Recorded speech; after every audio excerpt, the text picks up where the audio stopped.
விவசாயிகளுடைய பாதிப்பை சரி பண்ணுறதுக்கு திமுக ஆட்சியில் ஒன்றுமே பண்ணல. எங்கால் எடப்பாடி பழனிசாமி அவர்கள் சொன்னது கரெக்டு அப்படின்ற மாதிரி ஒருத்தர் பேசியிருக்கார். பேசினது யார்?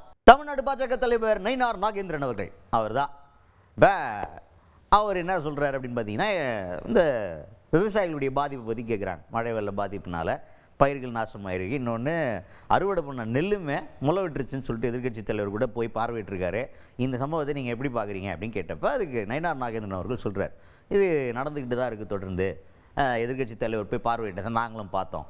அதுபோக டெல்டாவுக்கு சொந்தக்காரன், டெல்டா மாவட்டத்துக்கு சொந்தக்காரன்னு பெருமையாக பேசிக்கிட்டு இருக்க முதல்வர் மு.க. ஸ்டாலின் அவர்கள் அதை காப்பாற்றுறதுக்கு ஒன்றும் பண்ணுற மாதிரி தெரியலையே, என்ன ஒன்றுமே நடக்கலையே, வேலையே நடக்கலை ராஜா அப்படின்ற மாதிரி பேசியிருக்கார் நயினார் நாகேந்திரன் அவர்கள். அதாவது தஞ்சாவூர் மாவட்டத்தில் டெல்டா மாவட்டத்திற்கு சொந்தக்காரன் அப்படின்னு நம்ம முதலமைச்சர் ரொம்ப பெருமையாக எப்பொழுதுமே சொல்லிட்டு இருப்பாங்க.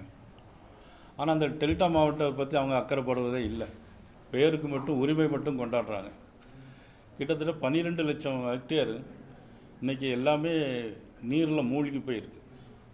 அதுக்கு என்ன சொல்கிறாங்கன்னா, கொள்முதல் பண்ணது ஏற்கனவே நிறைய கொள்முதல் பண்ணது கொள்முதல் நிலையங்களில் வந்து வைக்க முடியாத ஒரு சூழ்நிலை இருக்குது. அதுலேயும் என்னென்னா உடனடியாக கொள்முதல் பண்ணணும். ஏன்னா இப்போ குறுவை சாகுபடி 22% ஈர பதம் இருக்குது. அது அப்படியே எடுத்தால் தான் அவங்களுக்கு அந்த விவசாயிகளுக்கு அதனுடைய லாபம் கிடைக்கும். அதில் பார்த்திங்கன்னா அதில் வந்து கொள்முதல் நிலையங்களில் பார்த்திங்கன்னா ஒரு மூட்டைக்கு 40 ரூபா கமிஷன் கேட்குறாங்க. அது வீடியோலெல்லாம் பரவலாக வைரல் ஆகிட்டுருக்கு. ஒரு மூட்டைக்கு 40 ரூபா கமிஷன் கேட்குறாங்க. அதையும் ஒழுங்காக அவங்க பாதுகாக்கிறதுக்கு வைக்க முடியல தமிழக அரசாங்கத்தால். இப்பொழுது ஏற்கனவே இப்போ நம்ம மதிப்புக்குரிய இபிஎஸ் அவர்கள் பார்வையிட்ட போது அந்த வீடியோவில் நானும் பார்த்தேன். அதில் பார்த்திங்கன்னா அந்த பயிர் எல்லாமே மூழ்கி திருப்பி முளைச்சிருக்கு. அந்த விவசாயிகளுக்கு ஏற்கனவே பெருத்த நஷ்டம் ஏற்படும். நெக்ஸ்ட், தீபாவளியின் சாதனைகள். தமிழ்நாட்டில் மாபெரும் ஒரு சாதனை நடந்திருக்கிறது தெரியுமா? உடனே இப்படி காலரை தூக்கி விட்டு சாதனைக்காரன்டா தமிழ்நாட்டுக்காரன் அப்படின்னு கிளம்பிடாதீங்க. இது கொஞ்சம் வெக்கப்பட வேண்டிய சாதனை.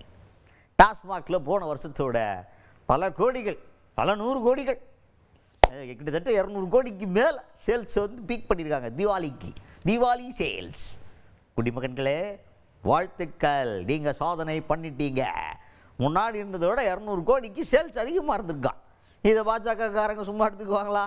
அதை எடுத்து விமர்சனம் பண்ணியிருக்காரு. என்ன சாதனை தமிழ்நாடு பண்ணியிருங்கன்னா வேறு எதுவும் கிடையாது. டாஸ்மாகில் சரக்கை நல்லா ஓட்டியிருக்காங்க.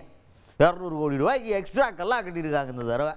அதுக்கு ஒரு பெரிய சாதனைப்பா. தமிழ்நாட்டில் என்ன ஒரு கௌரவமான சாதனை அப்படின்ற லெவலுக்கு பேசியிருக்கார் நயினார் நாகேந்திரன் அவர்கள். இப்போ நீங்கள் பார்த்தீங்கன்னா தீபாவளி எல்லாம் நீங்களும் கொண்டாடி இருப்பீங்க, நல்லா கொண்டாடி இருப்பீங்க. இந்த தமிழக அரசு செய்த சாதனை என்ன தெரியுமா? 800 கோடி ரூபாய்க்கு சாராயத்தை மட்டும் எடுத்திருக்காங்க. 890 பாருங்கள், எவ்வளோ கரெக்டாக சொல்கிறாரு பாருங்கள்.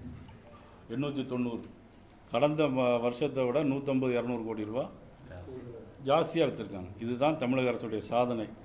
இதனால் மக்களுக்கு ஏற்படுகின்ற வேதனை